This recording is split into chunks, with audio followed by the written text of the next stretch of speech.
யாழில் அதிநவீன கரணி வகுப்பறைகள் மற்றும் தேர்ச்சி பெற்ற விரிவுரையாளர்கள் அடங்கிய ஸ்லிட் நொதர்ன் யூனிகள் உங்கள் எதிர்காலத்தை ஆரம்பித்திருங்கள். வணக்கம், இது ஐபிசி தமிழின் இன்றைய பிரதான செய்திகள். முதலில் தலைப்புச் செய்திகள். பொருட்கள் விலை குறைப்பு, நாடளாவிய ரீதியில் அதிரடி நடவடிக்கை. மரக்கறி விலைகளில் ஏற்பட்டுள்ள அதிரடி மாற்றம். சமூகத்திற்கு இடையூறாக உள்ளவர்கள் இறப்பது நல்லது. தேர்தல்கள் ஆணைக்குழுவிற்கு அமைச்சர் விஜயதாச ராஜபக்ச விசேட பணிப்புரை.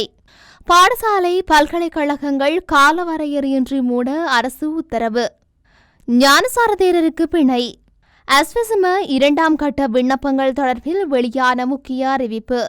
மருத்துவர் அர்ச்சுனா விவகாரம், சிறையில் அடைப்பேன் என அச்சுறுத்திய சாவகச்சேரி போலீசார். தொடர்பான விரிவான செய்திகள். எதிர்வரும் நாட்களில் நாடளாவிய ரீதியில் சுற்றி வளைப்புகளை மேற்கொள்ளுமாறு நுகர்வோர் அதிகார சபையின் அதிகாரிகளுக்கு பணிப்புரை வழங்கப்பட்டுள்ளது. குறித்த தகவலை நுகர்வோர் அதிகார சபை தலைவர் துசித இந்திரஜித் உடுவர தெரிவித்துள்ளார். எரிபொருள், சமையல் எரிவாயு, மின்சாரம் போன்றவற்றின் விலைகள் குறைக்கப்பட்டுள்ள போதிலும் நுகர்வோருக்கு சலுகைகளை வழங்காத வர்த்தகர்களை கண்டுபிடிக்க இந்த நடவடிக்கை எடுக்கப்பட்டுள்ளது.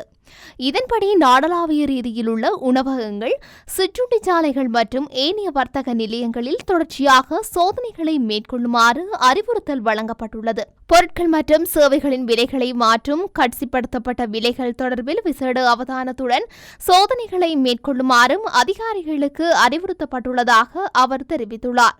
இதேவேளை மின்சார கட்டணத்தை திருத்தத்தினூடாக அதிகரித்துள்ள பொருட்கள் மற்றும் சேவைகளின் கட்டணங்களை 20% குறைக்க முடியும் என மின்சக்தி மற்றும் பலசக்தி அமைச்சர் கஜ்ஜன விஜயசேகர தெரிவித்துள்ளார். அத்துடன் 90 அலகுகளை விடவும் குறைவாக பாவனை செய்யும் பொது மக்களுக்கே மின்கட்டண குறைப்பு சலுகைகள் அதிகமாக கிடைக்கும் என்று மின்சக்தி மற்றும் பலசக்தி அமைச்சர் சுட்டிக்காட்டியுள்ளார். நாடளாவிய ரீதியில் நிலவும் சீரற்ற காலநிலை காரணமாக சந்தைகளில் மரக்கறிகளின் விலை அதிகரித்துள்ளதாக தெரிவிக்கப்பட்டுள்ளது. கனமழையால் காய்கறிகளை அறுவடை செய்து சந்தைக்கு கொண்டுவர முடியாமல் மழையால் பயிர்கள் சேதமடைவதால் மரக்கறிகளின் விலை மீண்டும் உயர்ந்து வருவதாக குறிப்பிடப்பட்டுள்ளது. இதற்கமைய 1 கிலோ தக்காளியின் சில்லறை விலை 80 ரூபாவாகவும் மற்றும் 1 கிலோ பச்சை மிளகாய் சில்லறை விலை 500 ரூபாவாகவும் உயர்ந்துள்ளதாக தெரிவிக்கப்பட்டுள்ளது. மேலும் போஞ்சி கிலோ ஒன்றின் விலை 1000 ரூபாவாகவும் 1 கிலோ வெண்டைக்காய் மற்றும் கேரட் சில்லறை விலை 600 ரூபாவாகவும் உயர்ந்துள்ளதுடன் தேங்காய் ஒன்றின் விலை சில பிரதேசங்களில் 140 ரூபாவாகவும் அதிகரித்துள்ளமை குறிப்பிடத்தக்கது. சமூகத்திற்கு தொந்தரவாக உள்ளவர்கள் இறப்பது நல்லது என கூறி உணவு தவிர்ப்பு போராட்டத்தை தொடருமாறு ஐக்கிய தேசிய கட்சியின் பொதுச் செயலாளர் பாலிதரங்கே பண்டார சிவில் அமைப்பாளர்களிடம் தெரிவித்துள்ளார். தேர்தலை நடத்துவது குறித்து ஆலோசிப்பதற்காக பொதுச் செயலாளர் உட்பட ஐக்கிய தேசிய கட்சியின் உறுப்பினர்கள் நேற்று தேர்தல்கள் ஆணைக்குழுவிற்கு சென்றனர். இதன்போது தேர்தல் திகதியை அறிவிக்குமாறு கோரி சிவில் அமைப்பு ஒன்று தேர்தல்கள் ஆணைக்குழுவிற்கு முன்பாக போராட்டம் நடத்தியது. இதுகுறித்து கருத்துரைத்த ஐக்கிய தேசிய கட்சியின் நாடாளுமன்ற உறுப்பினர் வஜ்ர அபேவர்த்தன, நாட்டில் தேர்தல் ஒத்திவைக்கப்படுவது முதல் தடவையல்ல. 1991 உள்நாட்டு கலவரம் காரணமாக ஒரு தேர்தல் ஒத்திவைக்கப்பட்டது. இதன்போது 1000க்கும் மேற்பட்ட வேட்பாளர்கள் கொல்லப்பட்டனர். 2005 திட்டமிடப்பட்ட ஜனாதிபதி தேர்தலும் ஒத்திவைக்கப்பட்டது என்றும் அவர் கூறினார். எனினும் நாடு வங்குரோத்து நிலையில் இருக்கின்ற போதிலும் இந்த தேர்தல் சரியான நேரத்தில் நடத்தப்படும் என்று அபேவர்த்தன உறுதியளித்தார். இதன்போது சில சிவில் ஆர்வலர்கள் குறுக்கிட்டு உணவு தவிர்ப்பு போராட்டத்தை நிறுத்த வேண்டுமா என்று கேட்டனர். இதற்கு பதிலளித்த ரங்கே பண்டார, சாகும் வரை உணவு தவிர்ப்பு போராட்டத்தை நிறுத்த வேண்டாம் என தெரிவித்தனர். அத்துடன் சமூகத்திற்கு இடையூறாக உள்ளவர்கள் இறப்பது நல்லது எனவும் குறிப்பிட்டுள்ளார்.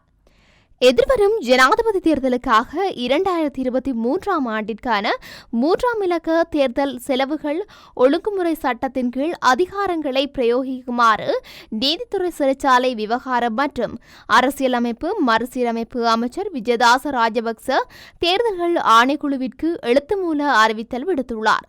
நாடாளுமன்ற தேர்தலின் போது சட்டவிரோதமான செயல்கள், லஞ்சம், கப்பம் பெறுதல் போன்ற சம்பவங்களுக்கு தற்போதைய விகிதாசார தேர்தல் முறையின் கீழ் சட்டம் செயலிழந்துள்ளதாக அமைச்சர் சுட்டிக்காட்டியுள்ளார்.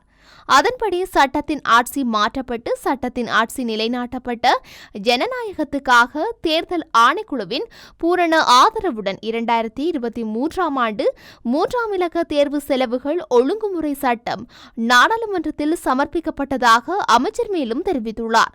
இதன் காரணமாக எதிர்வரும் தேர்தலுக்கு சட்டத்தை அமல்படுத்துவதற்கு தேவையான நடவடிக்கைகளை மேற்கொள்ளுமாறு தேர்தல்கள் ஆணைக்குழுவிடம் அமைச்சர் கோரிக்கை விடுத்துள்ளார். பங்களாதேஷில் சுதந்திர போராட்ட தியாகிகளின் குடும்பத்தினருக்கு அரசு வேலைவாய்ப்புகளில் 30% இடஒதுக்கீடு வழங்கப்பட்டு வருகின்றது. இதில் படைவீரர் இடஒதுக்கீடு முறை பாரபட்சமாக உள்ளதாக தலைநகர் டாக்காவில் உள்ள யாஹிங்கீர் நகர் பல்கலைக்கழகத்தில் மாணவர்கள் போராட்டத்தில் ஈடுபட்டிருந்தனர்.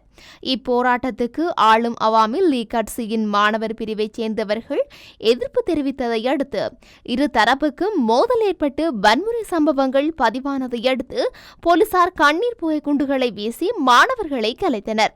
இந்த வன்முறையில் 6 மாணவர்கள் உயிரிழந்துள்ளதாக தகவல்கள் வெளியாகியுள்ளது. போலீசார் உட்பட 100க்கும் மேற்பட்டோர் படுகாயம் அடைந்துள்ளனர். போராட்டம் காரணமாக நாடு முழுவதும் பாடசாலைகள் மற்றும் பல்கலைக்கழகங்களை காலவரையறையின்றி மூட அரசு உத்தரவிட்டுள்ளது. 4 வருட கடூழிய சிறை தண்டனை விதிக்கப்பட்ட கலகொட அத்தே ஞானசார தேரரை பிணையில் செல்ல அனுமதித்து மேன்முறையீட்டு நீதிமன்றம் உத்தரவிட்டுள்ளது. ஞானசார தேரர் சமர்ப்பித்த சீராய்வு மனுவை ஆராய்ந்த மேன்முறையீட்டு நீதிமன்றம் இந்த உத்தரவை பிறப்பித்துள்ளது. அஸ்விசும 2ஆம் கட்ட விண்ணப்பங்கள் பரிசீலனை தொடங்கியுள்ளதாக அறிவிக்கப்பட்டுள்ளது. அஸ்விசும விண்ணப்பங்களை ஏற்கும் காலம் கடந்த 13ஆம் திகதியுடன் முடிவடைந்தது. 2ஆம் கட்டமாக 75,000 விண்ணப்பங்கள் கிடைத்துள்ளதாக அஸ்விசும நலன்புரி சபையின் தலைவர் ஜெயந்த விஜயரத்ன தெரிவித்துள்ளார். அஸ்வெஸ்மவின் முதல் கட்டத்தில் கணக்கிடப்பட்ட மொத்த விண்ணப்பங்களின் எண்ணிக்கை 34 லட்சம் ஆகும். அதில் 18 லட்சம் பேர் அஸ்வெஸ்மவின் பலன்களுக்கு தகுதி பெற்றுள்ளனர் என தெரிவித்துள்ளார். மருத்துவர் ராமநாதன் அர்ச்சுனா தொடர்பில் செய்தி சேகரிக்க சென்ற ஊடகவியலாளர்களை சிறையில் அடைப்பேன் என்று சாவகச்சேரி போலீஸ் நிலைய பொறுப்பதிகாரி மிரட்டியதாக தெரிவிக்கப்படுகின்றது. நேற்றைய தினம் சாவகச்சேரி நீதிமன்ற உத்தரவுக்கு அமைய வைத்தியர் ராமநாதன் அர்ச்சுனா சாவகச்சேரி போலீஸ் நிலையத்துக்கு வாக்குமூலம் வழங்க சென்றிருந்தார். இதன்போது செய்தி அறிக்கையிட ஊடகவியலாளர்கள் மற்றும் சமூக ஊடக செயற்பாட்டாளர்கள் சாவகச்சேரி போலீஸ் நிலையத்துக்கு முன்பாக ஒன்று கூடினர். இந்த நிலையில் அங்கு கூடிய ஊடகவியலாளர்கள் மற்றும் சமூக ஊடக செயற்பாட்டாளர்களை போலீஸ் நிலையத்துக்குள் வருமாறு அழைத்து போலீஸ் நிலைய பொறுப்பதிகாரி குறித்த செய்தி அறிக்கையிடலில் ஈடுபட வேண்டாம் என எச்சரித்ததுடன் வைத்தியர் அர்ச்சுனாவிடம் எந்த ஒரு நேர்காணலும் எடுக்கக்கூடாது என்றும் கூறினார். அத்துடன் உத்தரவை மீறி நீங்கள் செய்தி அறிக்கையிடலில் ஈடுபட்டால் போலீஸ் நிலையத்துக்கு முன்பாக ஒன்று கூடினீர்கள் என்று குற்றம் சாட்டி உங்களை சிறையில் அடைப்பேன் என்றும் ஊடகவியலாளர்களை மிரட்டியுள்ளார். இதனை அடுத்து செய்தி சேகரிப்பு பணியில் ஈடுபட்டவர்கள் அங்கிருந்து சென்றிருந்தனர். இந்த நிலையில் ஊடகவியலாளர்களை போலீஸ் நிலைய பொறுப்பதிகாரி அச்சுறுத்தியமை கடும் அதிருப்தியை ஏற்படுத்தியுள்ளது. மேலும் சம்பவம் தொடர்பில் ஊடக அமைப்புகளிடமும் ஊடகவியலாளர்கள் முறையிட்டுள்ளதாக தெரிவிக்கப்படுகின்றமை குறிப்பிடத்தக்கது.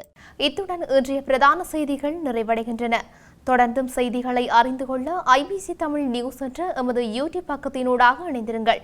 நன்றி.